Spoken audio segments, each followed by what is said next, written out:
స్థానిక సంస్థల ఎన్నికల్లో కాంగ్రెస్ పార్టీ కేసులు డబ్బు గుండాయిజం చేసినా బీఆర్ఎస్ 4,000కు పైగా సర్పంచ్ స్థానాలను గెలిచి సత్తా చాటిందన్నారు మాజీ మంత్రి హరీష్ రావు.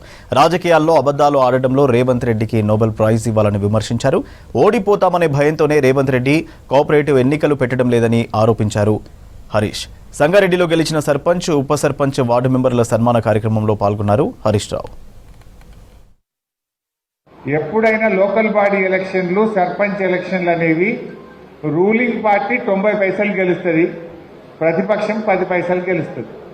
కానీ ఈసారి ఏమైంది? మనం 40% 4,000కు పైగా సర్పంచులు ఇవాళ బీఆర్ఎస్ పార్టీ గెలిచింది. ఇప్పుడు మనము గెలిచిన సర్పంచులు కూడా ఆయన ఖాతాల్లో వేసుకున్నాడు. ఇప్పుడు సంగారెడ్డిలో మనం 34 గెలిచినాం. కానీ రేవంత్ రెడ్డి ఏమంటాడంటే సంగారెడ్డిలో మనం 25 గెలిచినాం, 29 గెలిచినాం అంటాడు. ఇళ్ళ కూడా అలానే కలుపుకుంటాడు. అన్ని కాన్స్టిట్యూన్సీలు అట్లనే చేసిండు. సరే, రేవంత్ రెడ్డి సంగతి మనకు తెలియదు ఏం కాదు. అబద్దాలు ఆడడంలో రాజకీయాల్లో బహుశా ఏదైనా నోబెల్ ప్రైజ్ ఎవరికైనా ఇస్తే అది రేవంత్ రెడ్డికే వస్తుంది. మనము 90% గెలిస్తే మనకు 39 మంది ఎమ్మెల్యేలు గెలిచిండ్రు. 66% గెలిచిన రేవంత్ రెడ్డికి ఎన్ని వస్తాయి? 10, 12 వస్తాయి. 10, 12 ఎమ్మెల్యేలు వస్తాయి. గవర్నమెంట్ బీఆర్ఎస్ వస్తుంది పక్క. నువ్వు చెప్పిన సూత్రమే నీకు చెప్తున్నా.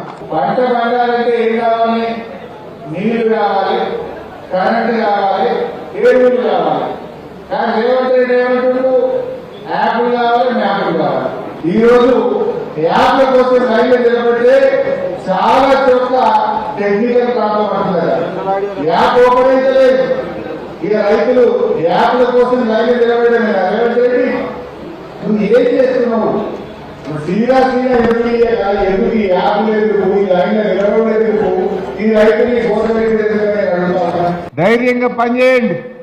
త్వరలో సంగారెడ్డి జిల్లా గెలిచిన బీఆర్ఎస్ సర్పంచ్లకు ఒక శిక్షణ కార్యక్రమం పెడతాం. మీ అధికారాలు ఏంది, అధికారులతో ఎట్లా పనిచేయించుకోవాలి, ఏ రకంగా మీరు పనిచేసుకోవాలో మీకు అర్థమయ్యేటట్టు ఒకరోజు మంచి ట్రైనింగ్ ప్రోగ్రాం కూడా పెట్టుకుందాం. ధైర్యంగా మంచిగా ముందుకు పోండి. ఏమున్నా 2 ఏళ్లే ఉంటుంది కాంగ్రెస్ గవర్నమెంట్. మీరు 5 ఏళ్ల కోసం సర్పంచ్గా గెలిచింది మీరు అందరూ.